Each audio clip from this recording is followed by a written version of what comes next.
Bismillahirrahmanirrahim. Assalamualaikum warahmatullahi wabarakatuh.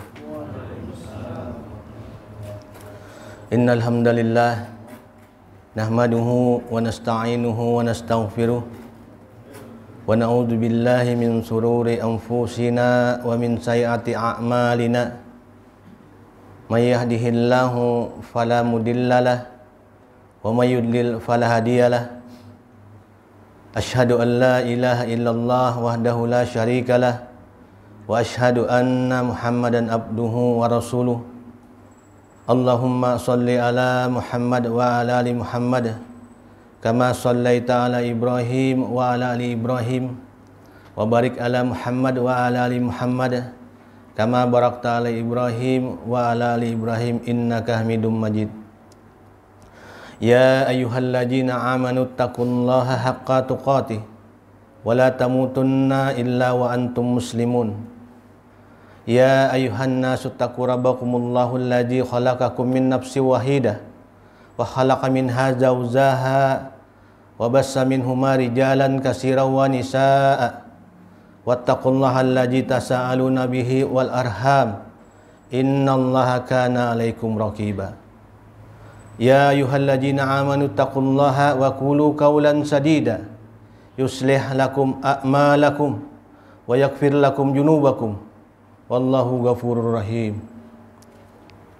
Alhamdulillah, segala puji kepada Allah Subhanahu wa taala yang telah mempertemukan kita di rumah Allah yang mulia ini untuk bisa bersama-sama melaksanakan salat subuh berjamaah. Dan sungguh ini adalah karunia Allah, nikmat Allah yang sangat besar. Kita dapat melaksanakan ibadah dan mudah-mudahan kita semua mendapat rahmat Allah. Dan juga salawat dan salam mudah-mudahan selalu terlimpah dan tercurah kepada junjungan kita Nabi Muhammad sallallahu alaihi wasallam beserta keluarga beliau, kerabat-kerabat beliau, sahabat-sahabat beliau hingga kita umatnya akhir zaman. Ikhwatul muslimin jamaah, dalam hidup ini sebenarnya yang paling utama kata para ulama yang ingin kita raih ialah rahmat Allah, ampunan Allah, kasih sayang Allah. Bahkan dalam setiap sampai ketika kita beramal soleh saja, kita nih sudah beramal. Setelah sholat fardu, tuntunannya kita beristighfar kepada Allah Subhanahu wa taala, memohon ampunan kepada Allah, mohon rahmat kepada Allah.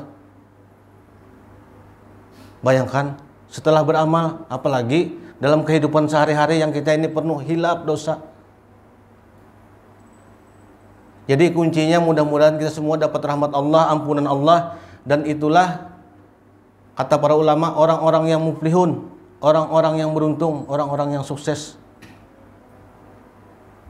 Dan ampunan rahmat Allah ini tidak akan dijual, bisa kita capai juga kalau kadar dengan apa? Dengan ibadah kepada Allah juga. Nah, jadi saling bertautan. Dan bulan Ramadan ini pas benar, bulan penuh rahmat, bulan penuh ampunan. Kata para ulama, seandainya tuh orang ini di bulan Ramadan kadang mendapatkan rahmat Allah, kadang mendapat ampunan dari Allah, sesungguhnya di luar Ramadan ini akan sulit juga mendapat ampunan dari rahmat Allah. Sampai-sampai Nabi pernah berkata juga, celaka aja Rasulullah, orang yang menemui bulan Ramadan dan inya kada diampuni.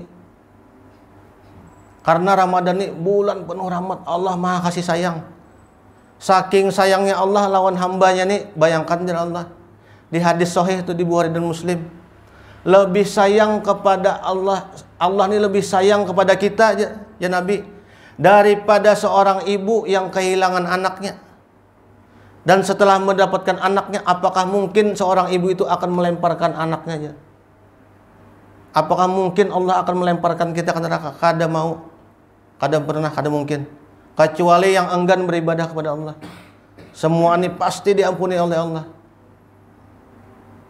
Yang kayak bulan Ramadan nih ya, ada 3 hadis yang rahmat Allah nih gana benar lawan kita. Barang siapa ya Allah nang berpuasa di bulan Ramadan dengan hanya mengharap wajah Allah dengan keikhlasannya, maka Allah akan mengampuni dosa-dosanya yang telah lalu. Ada pula hadis yang kedua, Nabi madahkan, barang siapa ya Rasulullah nang beribadah malam di bulan Ramadan, salat tarawih, qiyamul lail, mengaji, maka Allah akan mengampuni dosa-dosanya yang telah lalu.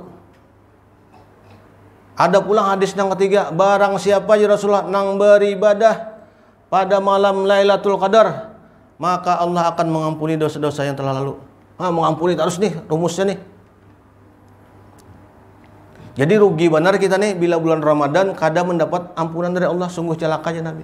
Dan mudah-mudahan kita di sini nih, samuan di sini, sakampungan, termasuk orang-orang yang mendapat rahmat Allah. Amin. Dan untuk hati, keikhlasan, mudah-mudahan kita dijaga oleh Allah juga.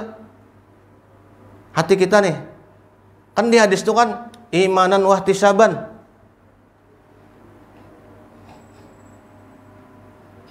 Man shoma ramadana imanan wahtisaban ghafara lahu ma taqaddama min jambi.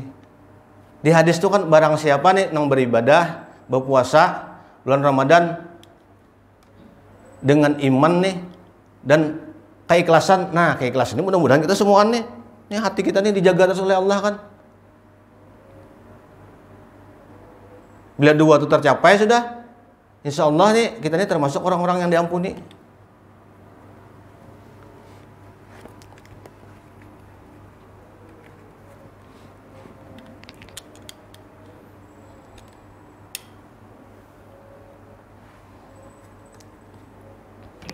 Karena apa? Sesungguhnya jar kata ulama, para ulama, menyesal karena kita di akhirat sangat menyesal menjadi orang yang celaka tadi, nang menemui Ramadan nih, sempat menemui Ramadan kita nih, walaupun beribadah banyak deh ya menyesal juga. Bayangkan saking ruginya kita nih menemui Ramadan nih kada dapat ampunan Allah. Nang orang nang beramal aja ya menyesal juga, apalagi nang kada beramalnya sudahnya. Nang mudah-mudahan kita ini termasuk orang-orang nang beramal, nang cangkal beramal. Walaupun memang menyesal juga akhirnya, kenapa kada lebih banyak ya amal kita nih. Bayangkan. Ada kisah ini memang sebagian ulama memperdebatkan kisah ini. Cuma yang ulun intinya bukan pada kisah ini kada. Maksudnya ini motivasi agar kita nih beribadah itu cangkal. Kisah ini di zaman Nabi. Memang ya ini sebagian ulama mensahihkan kisah ini, sebagian ulama juga ada mempertanyakan gitu. Cuma intinya kata di sini, intinya bahwa penyesalan itu semua terjadi, baik orang yang beramal soleh, baik ataupun yang kada. Ini kisah ini orang yang beramal dan inya menyesal. Di zaman Nabi ada sahabat yang bernama Sya'ban. Sahabatnya rajin orangnya, sembahyang datang berdahulu di saf pertama.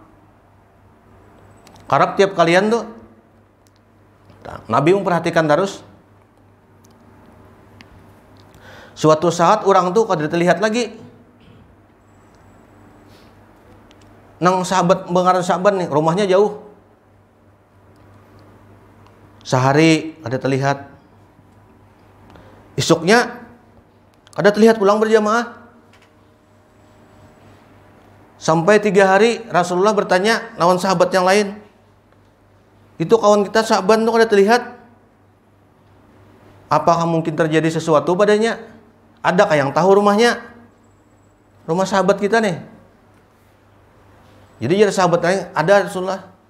Dan rumah itu jauh. Jauh rumahnya, bukan di perkampungan dekat sini. Tapi ada yang tahu. Berjam-jam mungkin rumahnya, ada sejam 2 jam mungkin berjalan ya. Jadi setelah sholat berjamaah subuh,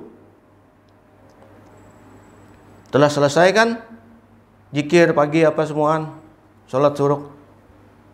Membawai Rasulullah nih beberapa sahabat nang tahu rumahnya tadi, ke rumah Sa'ban tadi. Tulakan ke rumah Sa'ban. Sampai di rumah tadi, ke rumah orang nang sahabat nang kededa tadi beberapa hari. Padahal sampai datang. Ngatokai kan assalamualaikum. Rupanya nang membuka lawang nih istrinya. Betakun aja aja nih Nabi ini lawan sahabat. Kemana si Sa'ban nih kada umpat salat berjamaah? Berapa hari sudah? Oh, rupanya diceritakan oleh istrinya nih sudah meninggal.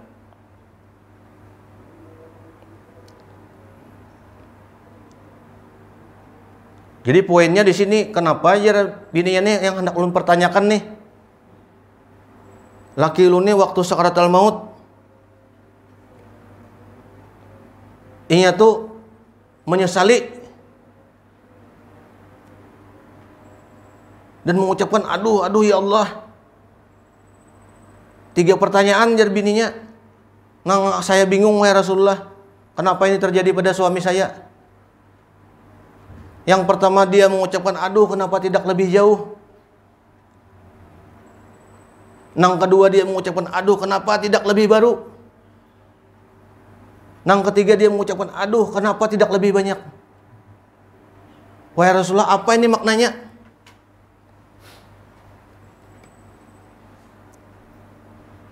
Jadi Rasulullah menceritakan terhadap istrinya. Sesungguhnya yang diucapkan suamimu itu ialah penyesalan. Penyesalan waktu dia beramal soleh dan dia waktu sakaratul maut ditampaikan nih amal-amalnya. Filmnya ditampaikan. Itu memang ada hadisnya kan kita bahwa setiap kita mengalami sakaratul maut, film kita kehidupan kita nih ditampaikan. Baik nang berbuat baik, nang berbuat kada baik juga. Dan pada waktu itu cerita Sa'ban ini perbuatannya baik. Kenapa tidak lebih jauh? Rasulullah menjelaskan bahwa sesungguhnya nang inya berjalan ini kan ada hadisnya, Pak Haji. Bila orang berwudu di rumahnya dan berjalan menuju tempat salatnya, maka setiap langkahnya akan pertama-tama mendapatkan pahala dan ampun dari Allah. Dan yang kedua, dia akan ditinggikan derajatnya oleh Allah. Nah, itu kan hadis sahih itu. Nah, walaupun cerita ini nih diperdebatkan, yang kita ambil hikmahnya di sini yang cerita ini ada hadisnya tadi. Kenapa tidak lebih jauhnya? Menyesalinya, bayangkan, nang sudah beramal ya menyesal. Nang kedua, kenapa tidak lebih baru? Nabi menjelaskan lagi bahwa sewaktu dia pernah keluar rumah ingin ke tempat sholat dan dia bertemu dengan orang yang mau sholat juga dan orang itu kedinginan. Karena si Sa'ban ini memakai 2 pakaian dan diberikanlah pakaian yang satu kepada orang yang kedinginan tadi. Walaupun pakaian yang diberikan ini tak kurang bagus pada pakaian yang dipakainya oleh Sidin, oleh Sa'ban tadi, tapi diberiakannya dengan ikhlas. Lalu Nabi menceritakan, menjabarkan bahwa inya pernah memberi orang yang kedinginan pakaian dan inya menyesali kenapa nang diberiakannya tidak lebih bagus, tidak lebih hanyar nang diberiakan pada nang diberiakan yang ada. Bayangkan. Orang nang beramal soleh ya sudah menyesal. Amun orang nang kada beramal sudahnya nih. Ini sudah hidupkanlah aku nih sedetik saja untuk beramal, untuk bisa bersedekah. Itu banyak banget tuh ceritanya di Quran kan. Nah, ini yang beramal dia menyesali amalnya. Dan yang ketiga aja Rasulullah ketika dia membuka pintu dan didatangi seorang pengemis. Dan yang di rumahnya hanya ada sebuting roti dan dipanggalnya 2 dan diberikannya kepada pengemis. Dan dia menyesali ya. Ya Nabi Sa'ban tadi, kenapa yang diberikan ini hanya dibagi 2? Kada semuanyaan diberikan. Nah, bayangkan. Dan ini yang kita bahas bukan ceritanya sahih. Ini yang hadis-hadis yang penunjang ceritanya ini yang sahih. Sampai-sampai aja Rasulullah seseorang yang berdoa, nah kita nih waktu di dunia berdoa, ketujuh berdoa kan. Dan di akhirat kena ada seseorang yang bingung ya Rasulullah, hadis sahih juga nih. Seseorang bingung yang datang amalannya bergunung-gunung menuju kepadanya. Rasulullah mengisahkan, meninggal ada orang ini kita nih, begitu datangi amal bergunung-gunung lawan kita. Ya Allah, apa itu yang datang tuh? Bergunung-gunung tuh? Sesungguhnya kata Allah, itu adalah doa-doamu yang tidak dikabulkan. Bayangkan.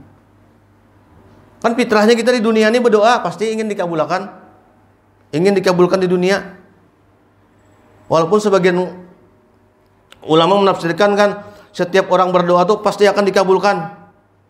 Yang pertama-tama dikabulkan sesuai dengan keinginannya. Yang kedua dikabulkan Allah melalui apabila orang itu terdapat musibah yang diberi Allah, namun karena ia berdoa dengan doa-doanya yang banyak dan diterima Allah, maka musibah itu terhindar. Dan yang ketiga, kata para ulama, ya itu tadi, doa-doamu dikabulkan juga namun di akhirat. Bayangkan, sampai-sampai orang di akhirat berdoa itu menyesalnya, mudah-mudahan doaku ini di dunia kada dikabulkan semuanya. Karena apa? Melihat ganjaran yang ganal benar di akhirat.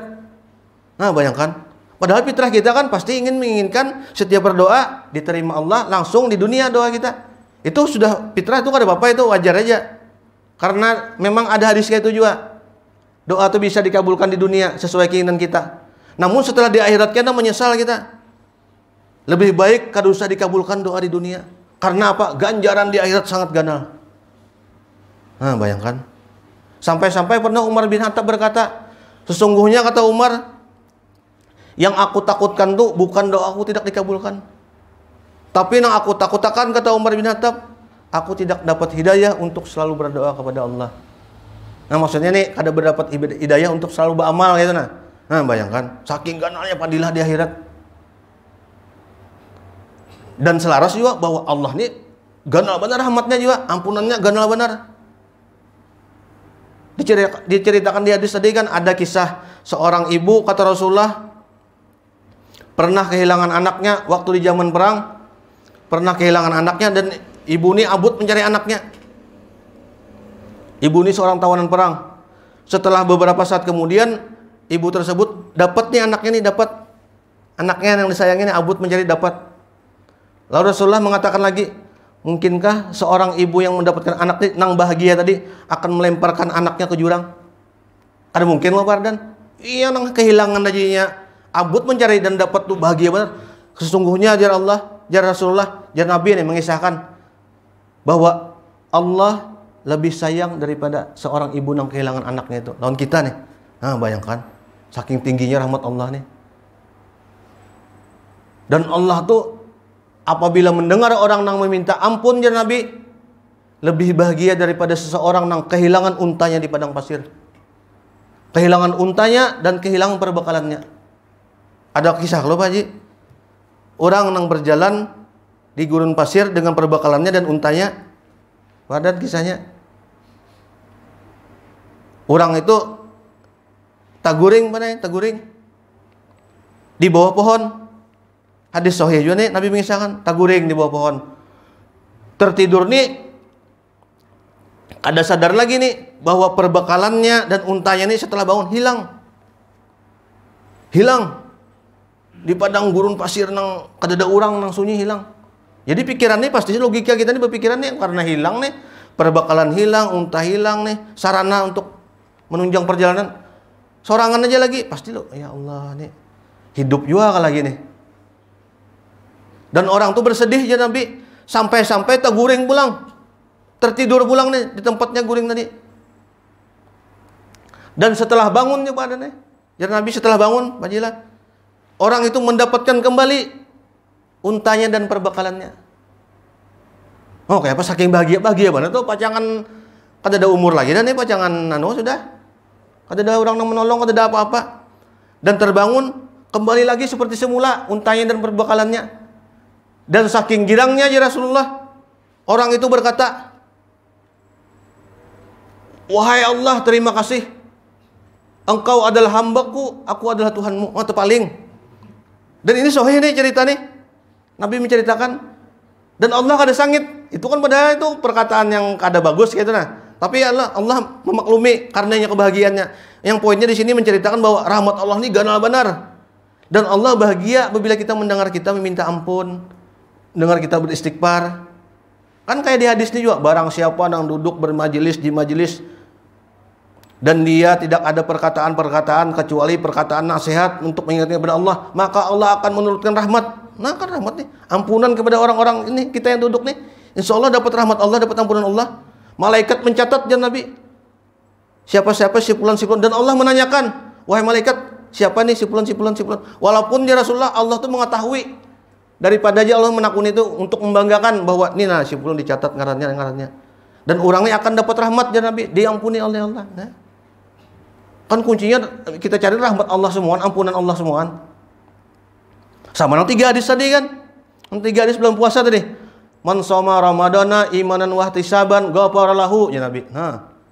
Barang siapa berpuasa Ramadan dengan iman dan keikhlasan, maka ghafara lahu, Allah mengampuni.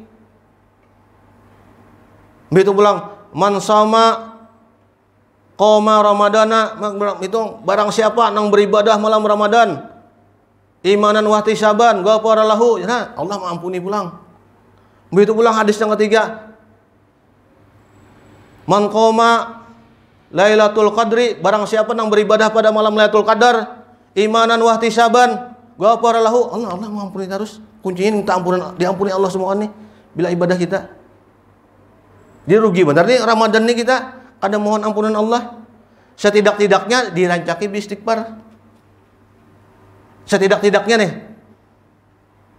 Misalnya awak juga pina uyuh banyak mengaji sudah, banyak sholat malam sudah, banyak istighfar lagi, wayah santai, wayah duduk. Karena kuncinya itu bila kita diampuni oleh Allah, dirahmati oleh Allah, menjadi orang-orang yang muflihun ya sebagian ulama. Untung benar jadi orang-orang yang muflihun tuh. Orang-orang yang beruntung, orang-orang yang muflih itu beruntung dunia akhirat. Sambungan pada bab yang semalam, bab ke-9. Adab makan dan minum. Seorang muslim memandang makanan dan minuman sebagai sarana untuk mencapai sesuatu, bukan hal yang utama.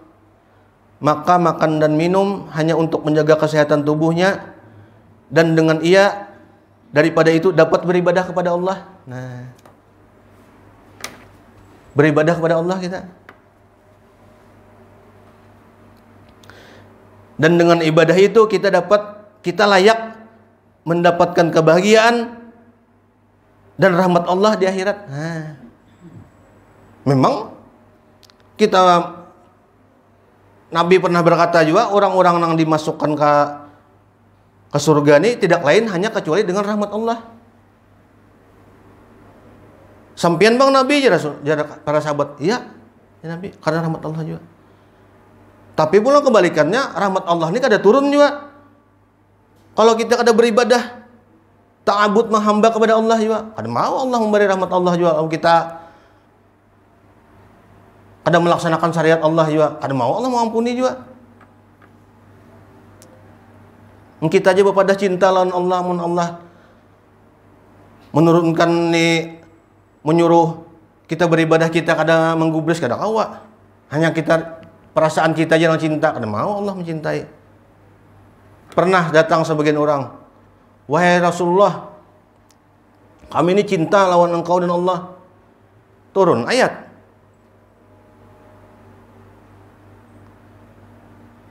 Katakan wahai Muhammad, kalau bujur-bujur inyani na cinta lawan engkau dan Allah, fattabi'uni, ya Allah, umpati aku, umpati Nabi, umpati syariat Nabi. Dan ujung-ujungnya tuh kena diampuni Allah juga.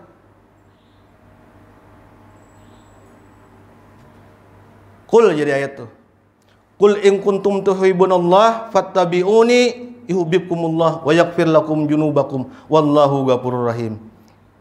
Wahai Muhammad, katakan kepada kepada hamba nang semua ini, umat-umatmu, apabila inya bujur-bujur cinta kepada Allah dan Rasulnya, fattabi'uni, umpati kamu hai Muhammad, umpati Nabi Muhammad, maka kena ajar Allah akan menyayangi dan mengampuninya. Ujungnya kan diampuni oleh Allah, dirahmati oleh Allah. Dan di surah Al-Mulk pun kayak itu juga, Allah memadahkan,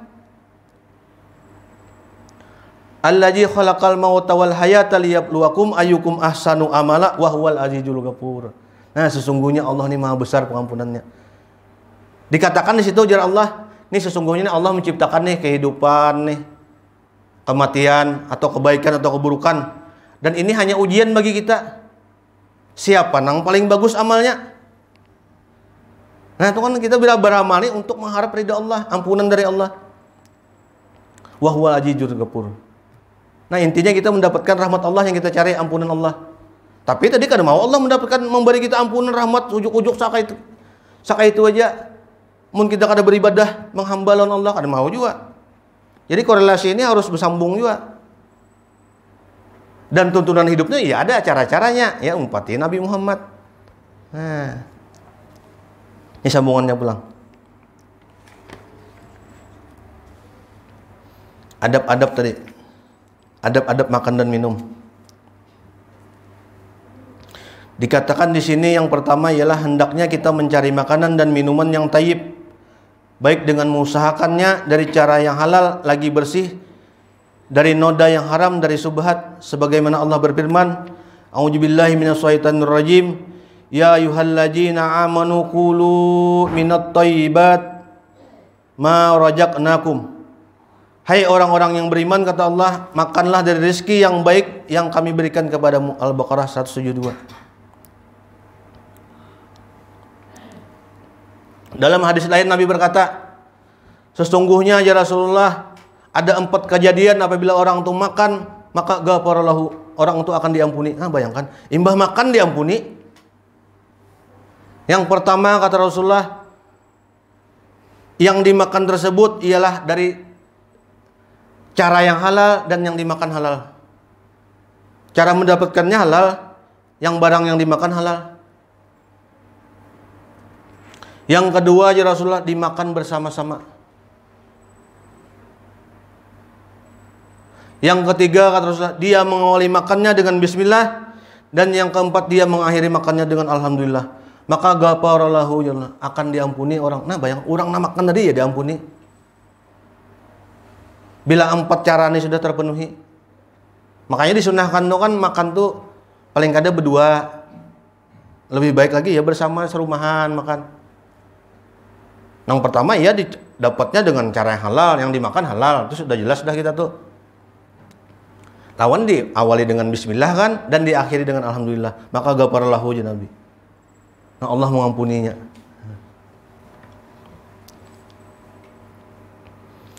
Yang kedua, adab makan tadi ialah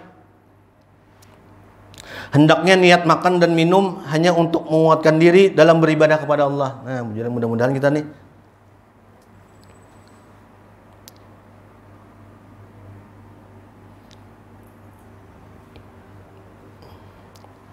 seterusnya, hendaknya duduk dengan sikap tawadu.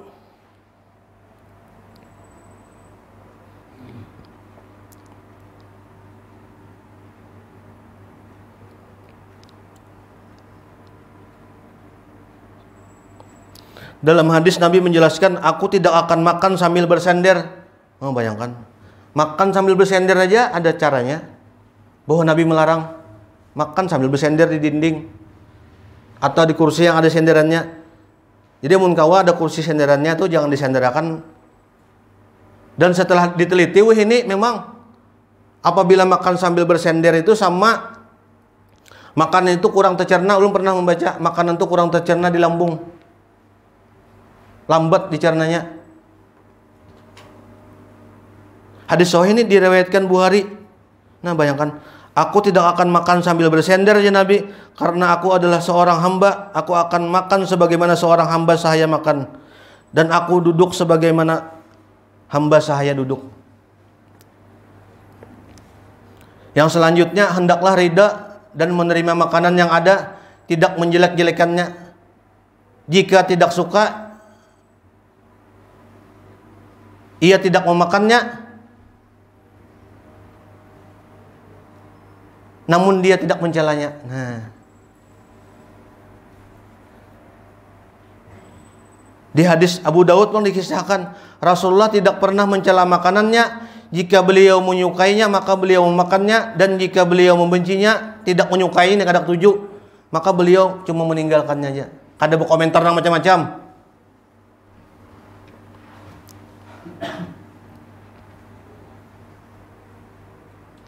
Begitu pulang. Nah, ini tadi ini disunahkan pulang di hadis riwayat Abu Daud juga, makan secara bersama-sama ya Nabi. Niscaya kalian akan mendapatkan berkah kepadanya. Nah. Sudah nih. Begitu yang B pulang, adab ketika makan. Memulainya dengan membaca bismillah. Nah. Karena Nabi berkata, apabila salah satu dari kalian hendak makan, kata Rasulullah, hendaklah menyebut nama Allah, bismillah. Dan jika ia lupa menyebut nama Allah pada awalnya, hendaklah ia mengucapkan bismillahi awalu wal akhirahu. Tadi ingat Nabi bismillah. Mbak sudah makan, sudah tuntung dah, baca ya pulang bismillahi awalu wal akhirahu. Maka itu sudah mencukupi ya Rasulullah. Nang setan mau umpati kita makan tadi waktu kada bismillah, maka dia akan, di hadis lain Nabi menceritakan, maka dia akan mengembalikan makanannya itu, membalikan. Setan kan bila kada diawali dengan nama Allah, kita memakan makanannya mau umpati. Tapi apabila kita sudah ingat, sudah makan, kita baca tadi bismillahi awalu wal akhirahu, maka dibalikannya makanan kita tadi. Jadi berkah pulang. Nah, hadis sahih nih. Nah, ini kan mungkin terkadang dianggap hal-hal sepele, tapi ini bila kita menggawe ini, kita menjadi orang yang dirahmati Allah, diberkahi Allah. Kan hal-hal kecil terkadang sampai makan aja ada tata caranya. Nah, yang kedua pulang nah bersambungan loh nang hadis tadi, nang adab ketika makan nih. Nang pertama tadi kan membaca basmalah, dan yang kedua dijelaskan di kitab Minhajul Muslim ini mengakhiri dengan mengucapkan alhamdulillah.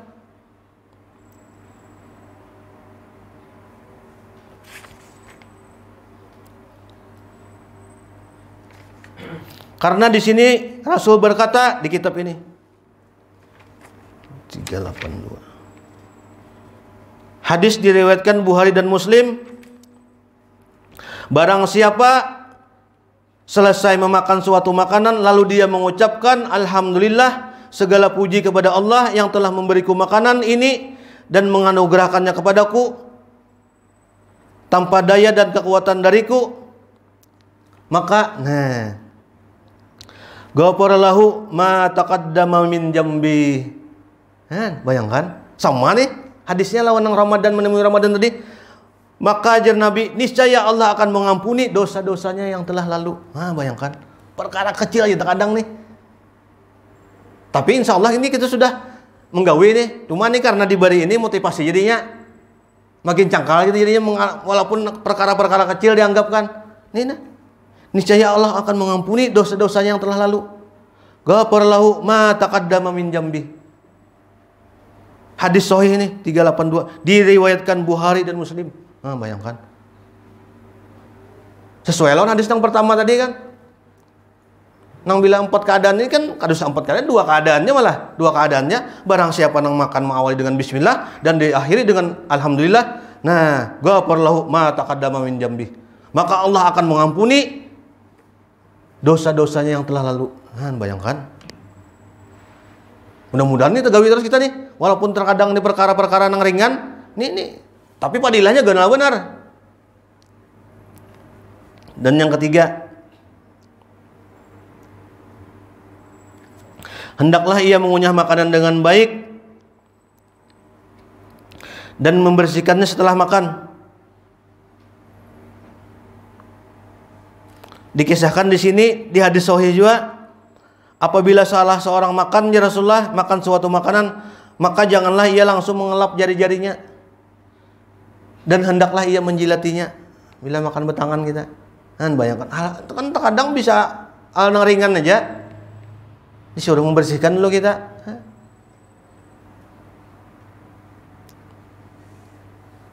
Karena aja Nabi, sesungguhnya kalian tidak mengetahui pada bagian mana makanan yang berkah itu berada. Ajalah, bisa tuh sisa berkahnya sebiji nasi, bisa wallahu alam. Ini kan tuntunannya atau Nabi mencontohkan. Bayangkan, ini terkadang kan kita bisa menganggap ini ringan, padahal padilahnya ganal benar. Hadis sahih ini diriwayatkan Muslim. Dan yang selanjutnya, apabila makanan yang sedang dimakan itu ada yang jatuh, wadai misalnya, wadai gambung misalnya, yang karing-karing yang jatuh yang anu kuah kada kawa. Apabila ada nang jatuh, ya Nabi, hendaklah dia membuang bagian yang kotornya, kemudian memakan makanan yang masih bersihnya. Karena Nabi bersabda, sahih juga diriwayatkan Muslim, apabila sepotong makanan salah seorang dari kamu jatuh, hendaklah ia mengambilnya ya Nabi, dan membuang bagian yang kotor lalu memakannya, dan jangan ia membiarkannya ya Nabi, karena itu semua untuk setan. Apabila kita biarkan loh, nang ada bagian bersihnya kada kita makan. Nah, banyak yang kecil padahal nih. Nang masih kau dibersihkan, mau kada kau lagi, kada kau apang. Masih bisa dibersihkan, dibuang yang kotornya aja Rasulullah, dan ambil yang dimakan yang bersihnya. Dan selanjutnya pulang, nah, ini yang peringatan juga bagi kita nih. Janganlah engkau meniup makanan yang masih panas, kata Rasulullah. Jangan ditiup nih, nasi panas jangan ditiup lawan muntung, sehingga ia dingin. Serta jangan bernapas di air ketika minum, kata Rasulullah. Hendaklah ia bernapas di luar minuman, di luar cangkir. Dan ulun pernah membaca juga penelitian bahwa seseorang bilanya makanan yang panas ditiupnya lewat mulutnya, mendinginakan anu kada apa-apa, misalnya kan lain lewat mulut, dan itu akan terjadi suatu, di artikel tuh membaca nang penelitian wah ini tuh, nang dulu kan kita kada tahu sami nawatana aja. Lawan Nabi kan, ini memang ada penelitian bahwa makanan yang ditiup dengan yang napas kita nih akan itu kena menjadi sel-selnya tuh kurang bagus. Kan bayangkan. Sampai ke situ tuh ada tuntunannya. Di hadis sahih di riwayat Tirmidzi, Nabi berkata bahwanya, kata Rasulullah, Nabi melarang meniup makanan dan minuman yang lagi panas. Dilarang. Dan Nabi juga melarang orang bernapas di tempat minumnya. Nah, karena kan napas terbulik tempat minum itu kemungkinan ya partikel-partikelnya kurang bagus karena yang jadi kita minum. Dan penelitian ini memang sesuai dengan kata-kata hadis-hadis Nabi tadi. Tapi memang walaupun kada tahu juga kita padilahnya, karena kita mendengar hadis-hadisnya kayak ini dan hadisnya sahih, kita sami'na wa ta'na.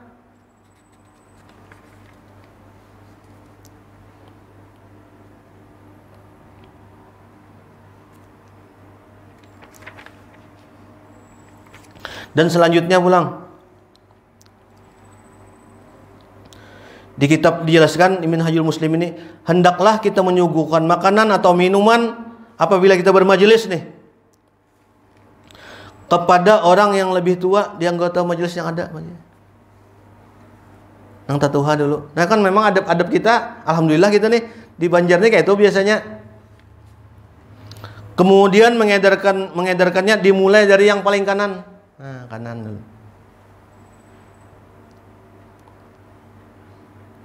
Hendaklah orang yang menyuguhkannya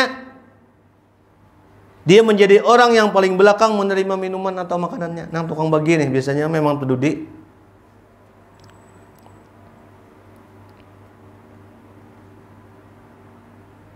Maksudnya di sini, berikanlah makanan kepada orang yang lebih tua usianya dari peserta yang duduk. Nah, di sini misalnya Pak Haji sebulan atau Tuhan ini lebih diutamakan Pak Haji.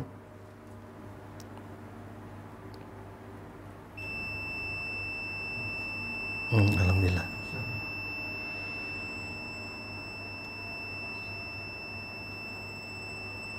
Namun ada juga hadis di sini Nabi mengisahkan yang kanan terlebih dahulu, lalu yang berikutnya. Nah, misalnya bermajelis kan ada di lingkaran kanan diutamakan dulu.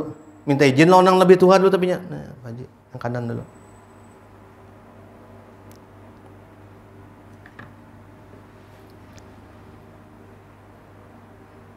Mudah-mudahan bermanfaat bagi kita semua nih. Bagi yang membacakan juga, bagi yang mendengarkan juga. Kawa dikisah-kisahkan kan, bahwa terkadang perkara-perkara yang kecil ini kawa kita bagiakan lawan keluarga, di sanak, tetangga. Penduduk majelis kisahkan bahwa rahmat Allah ini gonal benar, ampunan Allah ini gonal benar, bahwa semua hidup kita di dunia ini apa hanya untuk mendapatkan rahmat Allah, ampunan Allah. Bila orang sudah dapat rahmat Allah, selamat sudah tuh. Muflihun dah orang tuh berarti orang yang beruntung. Maka beruntungnya dunia akhirat. Berarti kuncinya apa? Rahmat Allah. Ini tertinggal nih. Nah, ini hendak diibadahakan nih.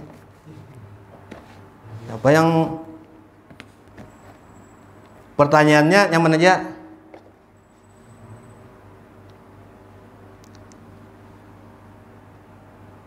Apa yang kita cari nih dalam hidup nih, apalagi di bulan puasa ya tadi, apa yang kita cari? Nah, apa tadi yang dicari tadi? Nah, bujur tuh. Rahmat Allah, ampunan Allah yang utama itu, Bang, udah. Kalau ada kisah lagi dah, bila kita dapat rahmat Allah, ampunan Allah itu kita berarti jar sebagian ulama kita orang-orang yang muflihun, orang-orang yang beruntung. Nah, kalau ada kisah lagi dah, mun beruntung nih sudah.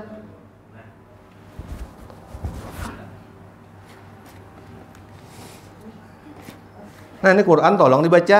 Nah, ini dipakai juga. Udah barokah. Allah. Kita tutuplah. Tutup dengan istighfar. Astagfirullah, astagfirullah, astagfirullah.